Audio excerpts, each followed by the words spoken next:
Greetings, thank you for joining me today. This is the third video in a series that I've been doing focusing on fitting a brushed DC 12 to 36 volt bicycle motor to my bicycle.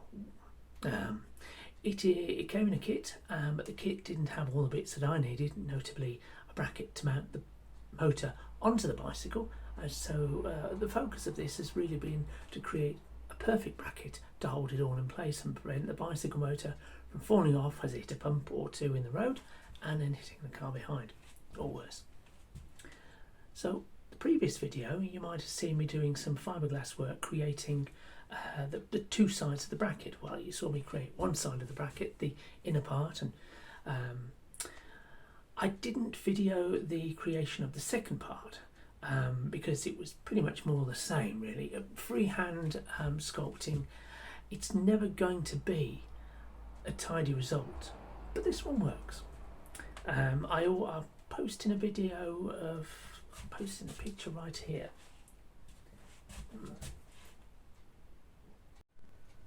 Okay, here we are, so that you can see the inner part now in place on the bicycle frame with the outer part that I created, which I forgot to video.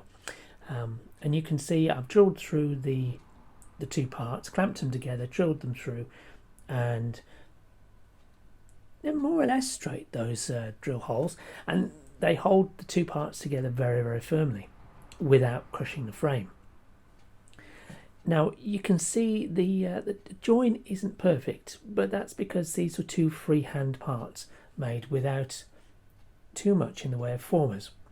I'm going to be bridging the uneven gaps with rubber strips. The plastic itself, I'll be giving that a coat of black paint likely. That'll look tidy and it'll protect it from the sunlight.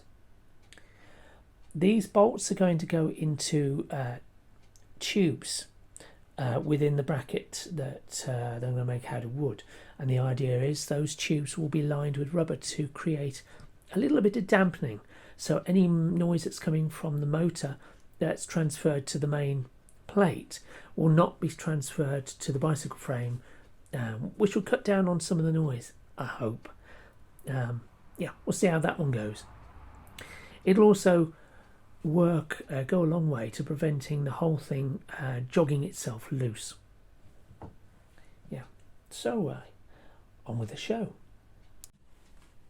Now the next part of the process is creating a wooden platform that the motor will sit on.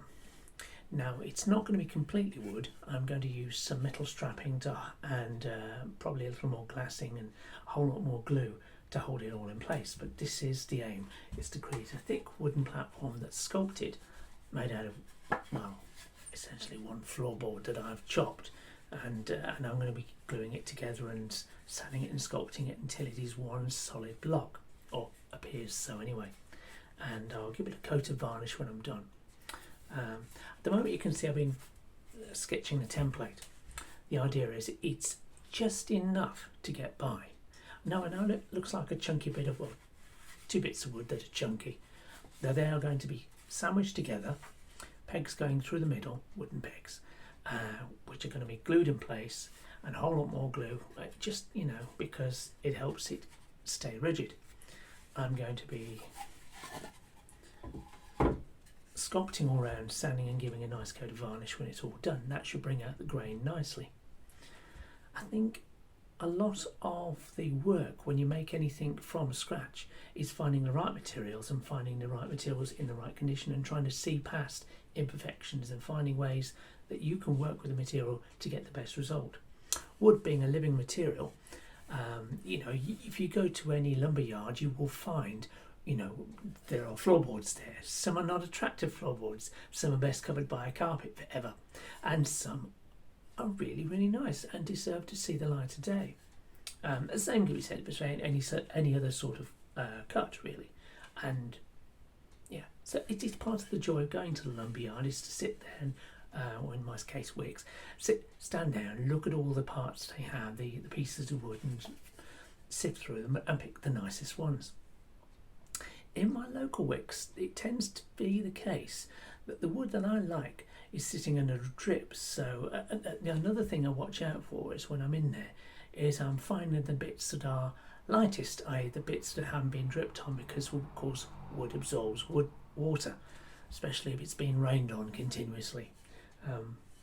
And you have to try and look past that as well, and be mindful that if you take a piece of wood home and it is wet and it dries inconsistently, it will warp. Well, it stands more chance of warping, let's put it like that. So the top part of this, I've sculpted it a little bit already. What I've got is, it's going to be, I'm going to sculpt out this bit here. So basically it's a funny old shape. I'm going to sculpt that out, and this whole bit here, when I've chopped it out, that will allow me to hold the motor with just enough wood and get it in just the right position so the gear is in line with that cog you saw on the back of the bicycle, on the fixie wheel.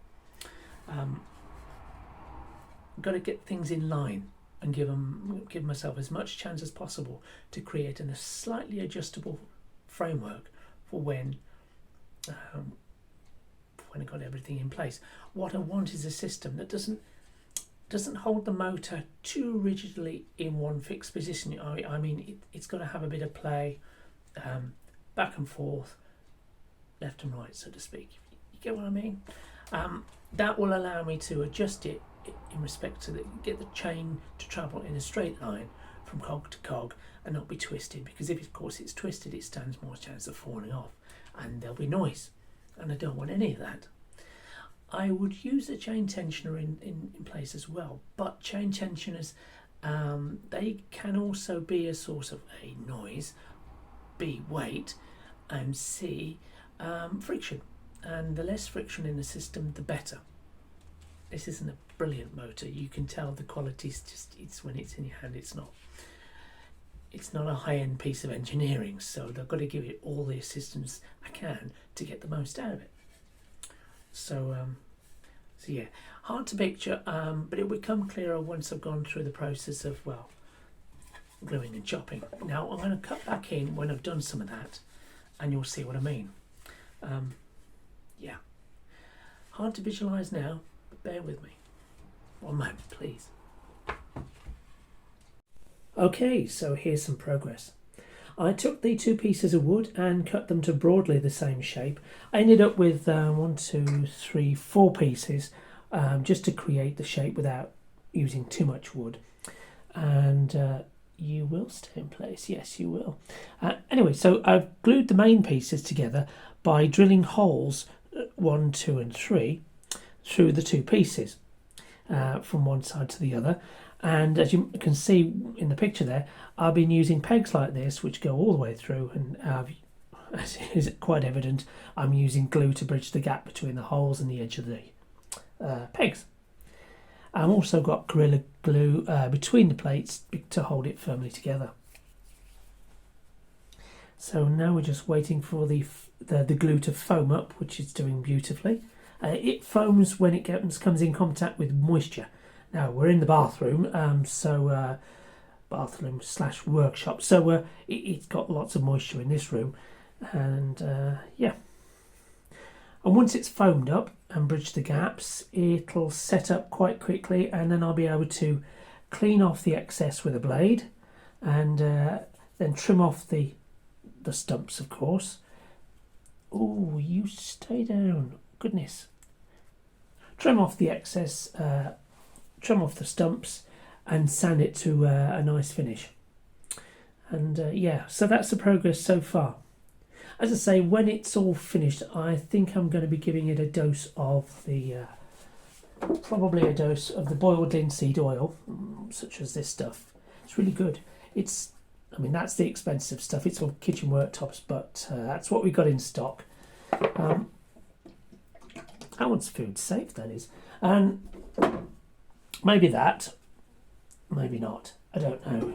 Or I might just give it a coat of varnish. But the varnish takes forever to dry, and boiled linseed oil is so forgiving. We'll see how we go though. Yeah, I'll cut back anyway when the glue is dried. Okay, here's the progress. I've sawn off the dowels and trimmed away some of the excess glue that's foamed all over the piece. Now all I need to do is to get my power sander and sand the surface to a nice finish, and then she'll be ready for wood treatment, be it varnish or boiled linseed oil.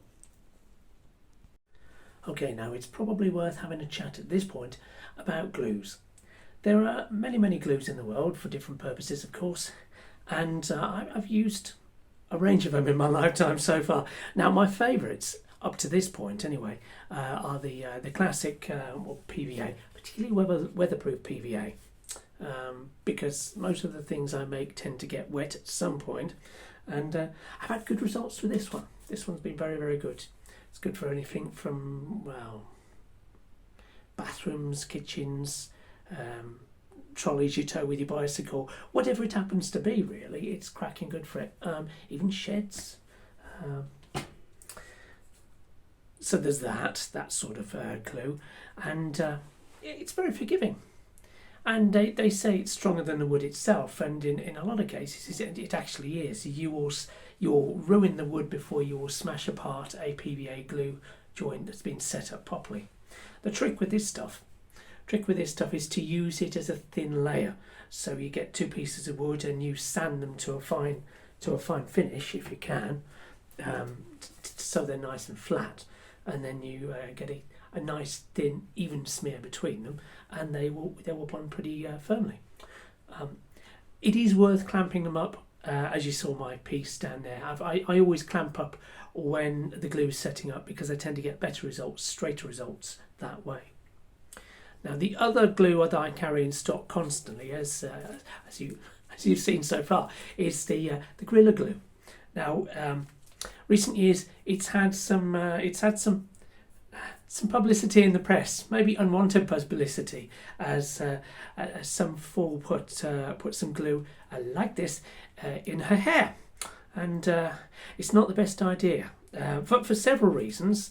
One, because when it foams up, when it's done its job, you won't get rid of it, and you will need a surgeon and a crack team of hairdressers to get you out of that one. It causes some sort of burning and skin irritation as it dries, so you don't want it near your skin, and that's why it comes with plastic bags, plastic gloves for protecting your hands. And I would recommend putting down plastic if you can, if you're not working on a workbench like I am. Put down something to protect the work surface if you value your work surface. The other thing is, it comes with these protected gloves because it contains a carcinogen, and as it carries all the standard warnings, it's dangerous to aquatic life and, frankly, most life, and it's to be treated with caution. And you certainly wouldn't make yourself a fish tank, gluing up pieces of acrylic to make the fish tank walls. You wouldn't do that, because whilst it's waterproof and it would take it wouldn't do your fish any good, and it will leach out. So, it's to be used with caution. But in the case of something like this, which is built to last forever, it's cracking good stuff. I do wonder whether they couldn't find a better way of making the glue so it doesn't contain the carcinogens, because, well, you do tend to work with your hands, and we don't all enjoy wearing gloves. Same rule applies with the Gorilla Glue as with so many other glues. If it gets on your hands, and it will, then it is best to remove it by treating yourself to cooking oil. Just get some cooking oil on your hands and use it to remove the glue. You will find at this point that the glue is probably on your trousers and your shirt, and so let's hope you use clothes that were not new. It doesn't come off. It just doesn't come off, and you've got strange, suspicious lumps on your legs. Aprons, worth their weight in gold. But yes, so it foams spectacularly. So one of the uses of this is if you're making a model in foam, and you happen to want to bridge the gap, so the sort of foam aeroplanes, that sort of thing, you can take them out, crash them, piece them back together. Well, this stuff will bridge the gap. You just have to take a few bits of broken up polystyrene foam, mix that in a tub with some of the Gorilla Glue and smear it into the joint. And it will bridge the gap beautifully. Then when it's set up and expanded, you can sand it down to a fine finish and bring it back with a little TLC to the shape you want. The same token, you can really create balsa and plastic projects easily. I struggled for quite some time with the likes of cyano, which is great when you're working with the cyanoacrylates, your nail glue essentially. It's great for nails, but not all cyanos are created equal, and it creates quite brittle joint. This is not. I've used it extensively in model aircraft construction. So here's the progress. I've still got to go along these edges here where the glue hasn't actually managed to fill the gap, and refill those. Then I'll sand it again and trim it again. On the sides, you can see I've got a reasonable result. Again, I've got some fill to do here. This one's okay.